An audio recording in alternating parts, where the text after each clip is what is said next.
திமுகவில் அந்த அம்மா தீர்ப்பு வந்துருச்சு, நீதிமன்ற தீர்ப்பு குற்றவாளி. உடனே கொஞ்ச நாளைக்கு வெளியே இருக்குன்னு.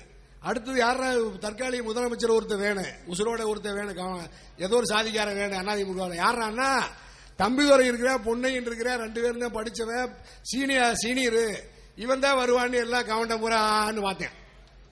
அந்த அம்மா டீ கடை வச்சு நடத்திட்டு இருக்கிற, நல்லா போண்டா வடை சுட்டு ஊத்திக்கிட்டு இருந்த பன்னீர்செல்வத்தை கூப்பிட்டு தேவரை கூப்பிட்டு முதலமைச்சர் ஆக்கிச்சா தவிர இவன் 2 பேரும் மேன்னு பார்த்துக்கிட்டு இருந்தேன். இந்த திருட்டு பையனை நம்பி அந்த அம்மா ஆட்சியை கொடுக்கல. அவரு கையெல்லாம் வடிச்சு விட்டுக்கிட்டு அப்படியே வாய் பேசாம பொட்டாட்டா 9 மாசம் இருந்து கண்ணையுமே மறுபடியும் ஆட்சி அதிகாரத்தை ஒப்படைச்சிட்டு பன்னீர்செல்வம் இன்னைக்கு வரைக்கும் வாயை மூடிக்கிட்டு கம்முன்னு இருக்கார், ஜம்முன்னு இருக்கார். அவர் எப்படி ஆளு? நம்ம திருட்டு பையன் நம்பி அந்த அம்மா கொடுக்கல. எந்த கட்சியிலையும் நம்ம சாதியை நம்ப மாட்டேன்.